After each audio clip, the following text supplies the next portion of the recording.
I saw the TV glow. That's right, folks. This is a new movie that is probably the most talked about and revered thing to come out of Sundance this year. They had a lot of good movies at Sundance. I do think I saw the TV glows, the one everyone's still talking about or is at least interested in exploring. I was finally able to see a screening. I was so excited that this was finally playing near me because it was one I wanted to see forever. This is from director Jane Schoenbrun, who, if you are not familiar, they have directed We're All Going to the World's Fair, which was, dare I say, a good movie from a couple years ago. They got more money, they got a bigger budget, and they could tell a different type of story. Kind of. It's still in like the same vein of just like the thriller of things that are going on there, the Twin Peaks adjacent, like having fun in big colorful rooms, and there's a weird dystopia idea of like what life is going on. And that's something I enjoy seeing, That is a cool thing to talk about and explore.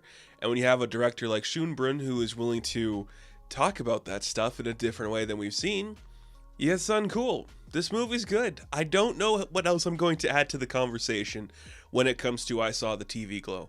I don't have any revolutionary takes. I don't have anything new that's going to surprise you. All I can say is this is a good movie. It is well made. It is interesting.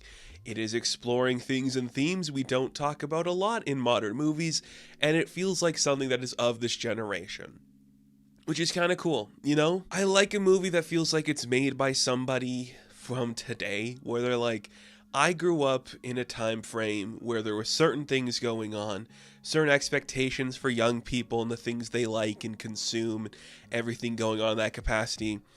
And while Schoenbrun is a little bit older than me, there are some values that we definitely share growing up in like a specific era of just what popular culture was and how you are supposed to project yourself in a world and how you maybe want to escape that.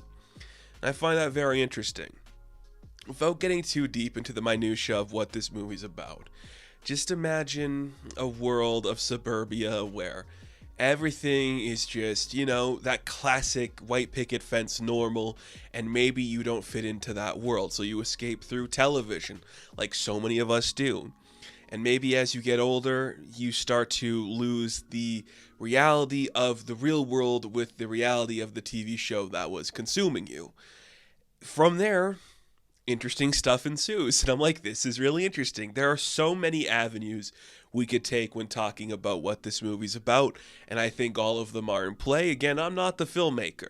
I didn't want to read too many of the reviews or interviews going into this, so I don't know what Schoenbrun has really said talking about it. But the obvious things to me, if you could call them obvious things, they're just stuff that you just pick up along the way as this is presenting itself, is how scary nostalgia can be when it becomes the thing that warps your mind.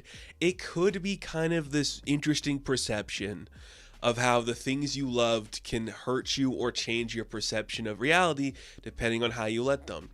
There is a case that nostalgia is dangerous and a weapon, and we should evolve past our need for the things we loved as kids to consume us as adults.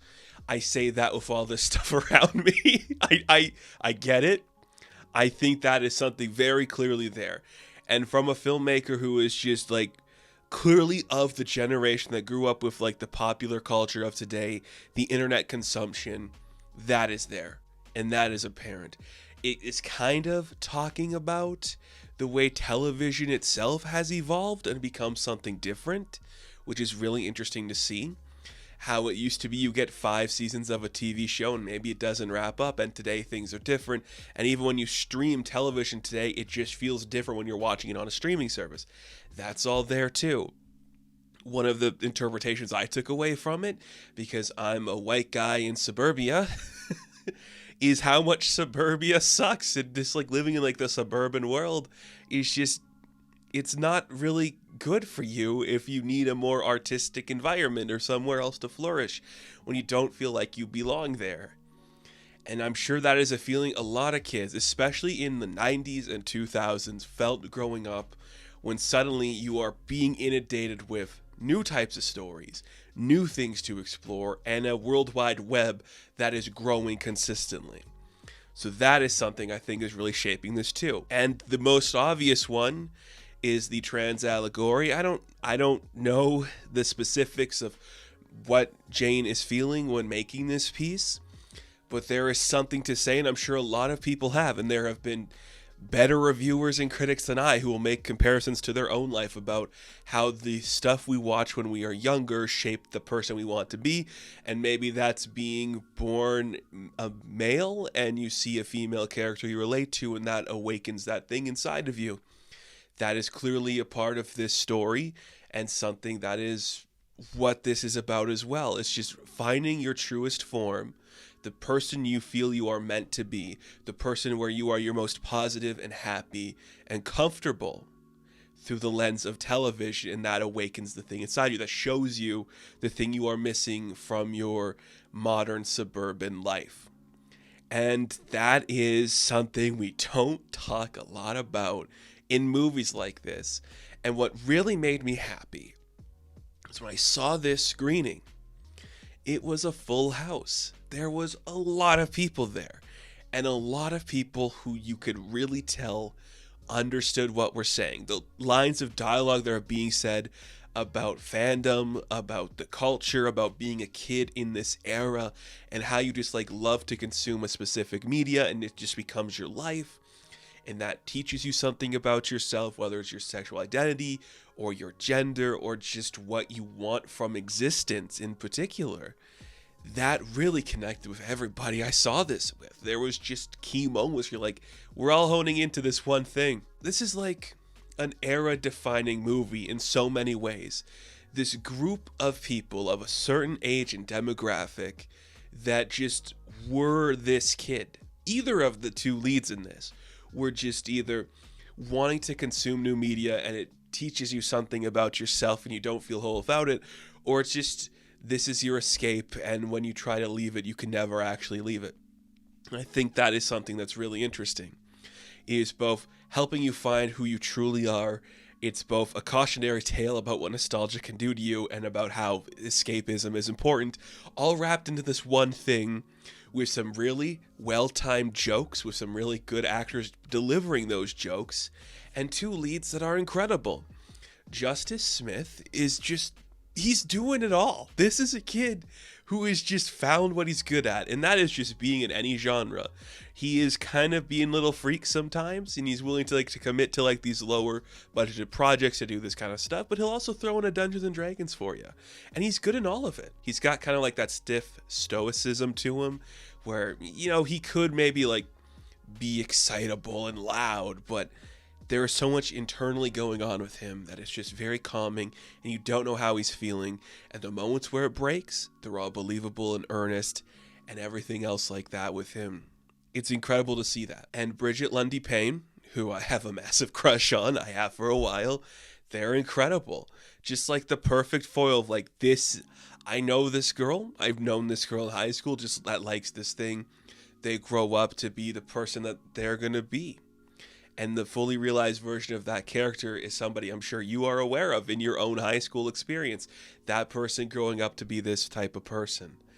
It's really interesting and earnest, and they do such a good job. Bridget Lundy Payne is just incredible in this movie. And just plays so many different eras. That's the other thing too. It does kind of go through different time periods. But man, did each of these actors just perform it so well and just show you this is them younger to older, and you buy that entire thing and the dynamic between that. And I'm not going to say it's the most big budgeted film ever, but now that Schoenbrun's got some budget behind them, we're going to shoot some things in cool ways. We're going to have cool takes. There's a lot of just walking from side to side of a frame, which looks really cool.